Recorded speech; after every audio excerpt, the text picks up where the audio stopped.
I received this book, The Book of the Samurai. Book 1, Fundamental Teachings, The Collected Scrolls of Natori-ryū by Antony Cummins and Yoshie Minami.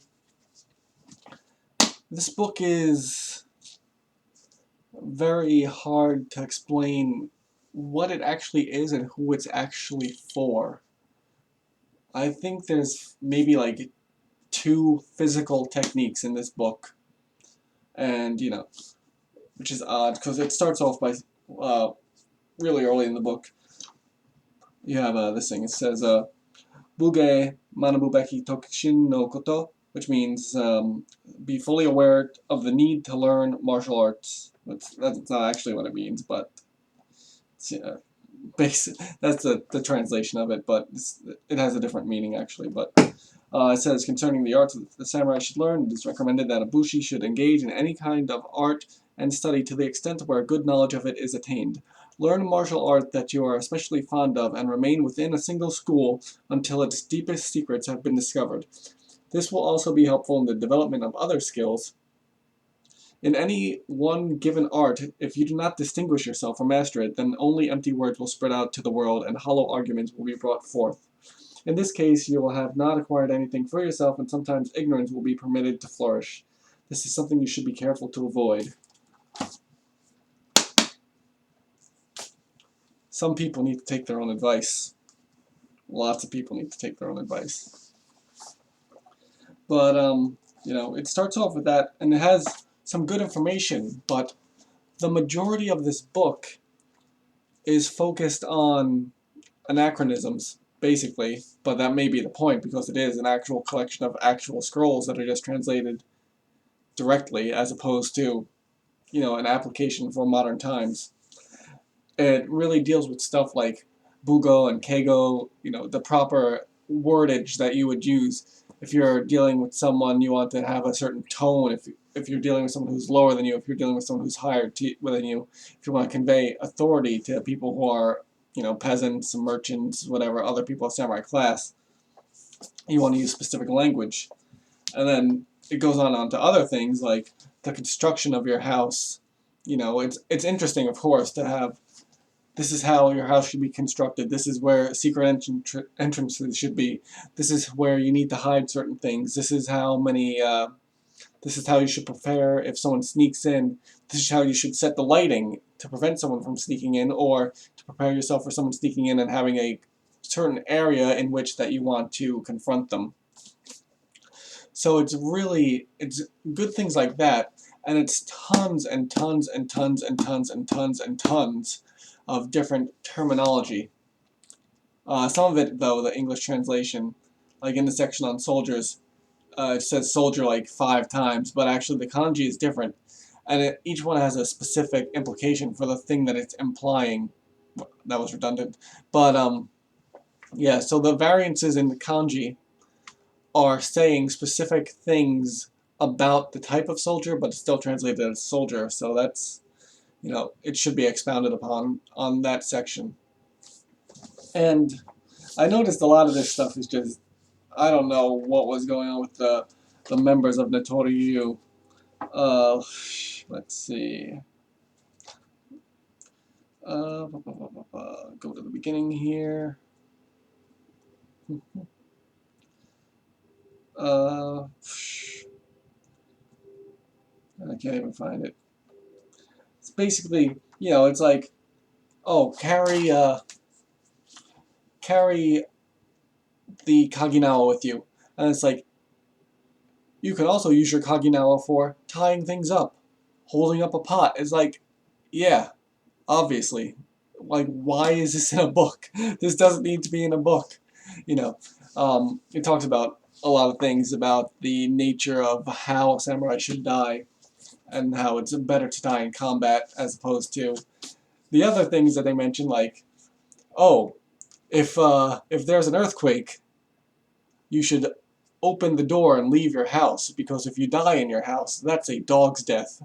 It's like, I don't need a book to tell me that if there's an earthquake and I live in a house made of the type of building materials like the paper and the wood and the hell, I can't think of an English word for it, in Japan, that's susceptible to collapsing, then I should get out of it because I'll die by getting crushed by a house. It also says if there's a windstorm, and your house is making a creaking sound, you should leave it because that means it's going to collapse. Yeah, I understand. If you're on a boat and you encounter a storm and the boat sinks, you can do nothing about that because that was your destiny, to die on the boat. It's like, why is this in a book? But as far as it goes, I don't really know if this would be geared towards the people who Antony has, playing samurai over there, because a lot of it is too complex. They would need to understand the Japanese language. They would need to understand Japanese culture. They would need to understand the the nuances of each period of time, specifically the period of time that this is coming from, to understand how things would be set up, basically, the way that people would interact with each other. A lot of it is about controlling troops and, the different levels of each rank of samurai. So if you're looking at this as a history book, it's an awesome history book. But I have a feeling that most of the people in his group just want to LARP, basically. Like, I'd love to go into here. There's one section where he talks about, it's considered, it says it's hiden, but it's a basic technique. If someone is, grabbing your swords, so, someone comes in, they attempt to grab your swords, and draw your swords out. It says, strike. Antony showed it in a weird way. It says, grab the suba on both swords, strike with your fist, pull back and stab. It actually doesn't say pull back and stab, but it's the way that it's worded. It's a weird thing. It's like the Second Amendment, where it has, just because of the way that it's translated in English, the use of the comma throws it off to make it look like it's actually two separate techniques. So one regarding just a single strike, and one regarding grab of your wakizashi when only the katana is being grabbed. But I'd love to show that, but I really don't think that the people in Natori actually stick to what's in this book about maintaining martial arts, because it's a basic technique, but there's so much you can do with it. It's written basically because people need to understand martial arts, how you need to, when you're taking this, how you're, I'm going to hide my hands, how you're doing it, what kamae you're going back into, how you're using your body to pull the person off balance, how you're getting that kuzushi, how you're actually using the force of the pull to bring them into your strike and then opening them up to strike with the wakizashi. And the technique is, think about it, it's really similar to Chinokata. Antony said not to talk about Hatsumi stuff, but there's lots of stuff in here that I already knew. And I'm sure that this is all new to Natori people, but very basic. Just, it's hard to say what exactly this book is, aside from a basic document for someone who I don't, samurai should know all this stuff. Yeah. That's exactly what it is. Complete translation of a samurai curriculum. It's weird that such basic stuff would be written down. Maybe some people do need basic stuff. I wasn't there.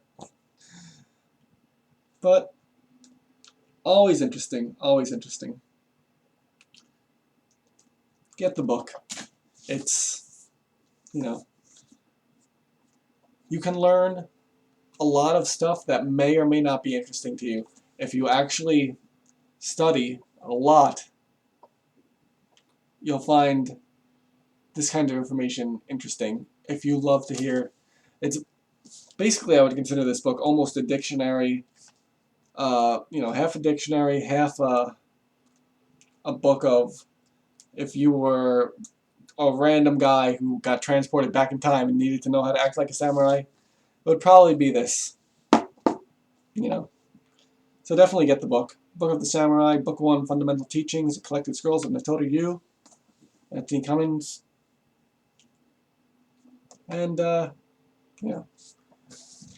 Enjoy it.